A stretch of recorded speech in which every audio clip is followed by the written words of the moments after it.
Assalamualaikum warahmatullahi wabarakatuh. Halo semua, kembali lagi dengan saya Putri Herdianti Alsa. Pada pertemuan kali ini, kita akan membahas lebih lanjut mengenai hukum Newton tentang gerak. Nah, apakah kalian tahu siapa sih yang menemukan hukum Newton? Ya, benar sekali, yang menemukan hukum Newton adalah Sir Isaac Newton. Sir Isaac Newton merupakan fisikawan berkebangsaan Inggris yang mencetuskan 3 hukum tentang gerak.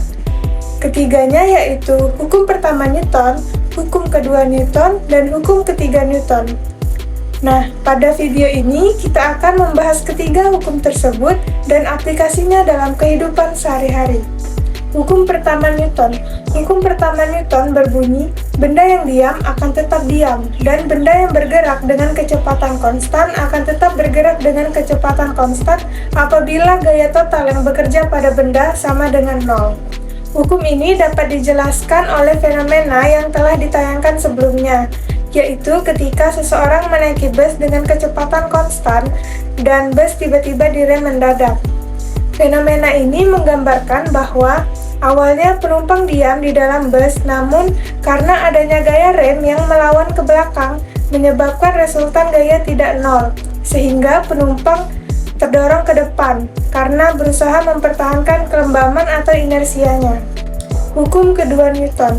Hukum kedua Newton berbunyi, percepatan sebuah benda berbanding lurus dengan gaya total yang bekerja pada benda dan berbanding terbalik dengan masanya. Secara matematis, persamaan dari hukum kedua Newton dapat ditulis sebagai berikut, di mana sigma F adalah gaya total yang bekerja pada benda, M adalah massa, dan A adalah percepatan benda. Sebagai contoh, pada video sebelumnya terdapat sebuah pertanyaan, yaitu mengapa sepeda saat kita kayu dapat berjalan. Nah, saat kita memberikan gaya pada suatu benda, yaitu ketika kita mengayuh sepeda, hal itulah yang menyebabkan benda atau sepeda dapat bergerak.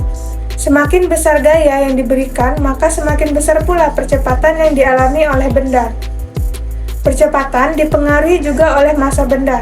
Semakin besar massa, maka percepatan yang dialami benda akan semakin kecil. Itulah yang disebut percepatan berbanding terbalik dengan massa benda. Hukum ketiga Newton.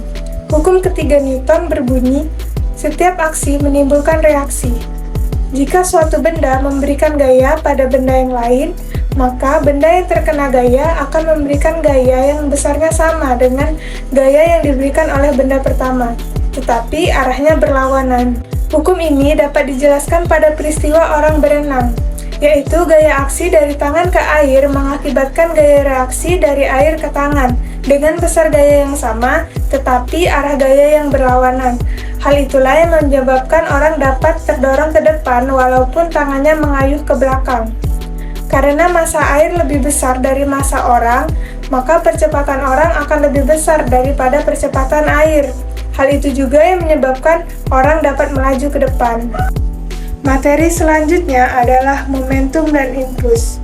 Momentum adalah ukuran kesukaran untuk menghentikan suatu benda yang bergerak. Dengan rumus momentum adalah massa dikali kecepatan. Sebagai contoh, di mana mobil dengan ukuran yang berbeda dan kecepatan yang sama, serta mobil dengan ukuran yang sama dan kecepatan yang berbeda, jika dihentikan, mobil yang melaju lebih kencang dan berukuran lebih besar akan lebih sulit untuk dihentikan. Hal ini terjadi karena momentum dipengaruhi oleh massa dan kecepatan.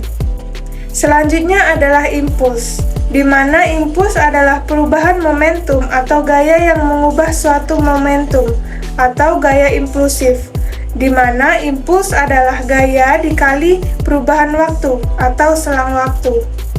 Untuk lebih memahami apa yang dimaksud dengan impuls, amati gambar berikut.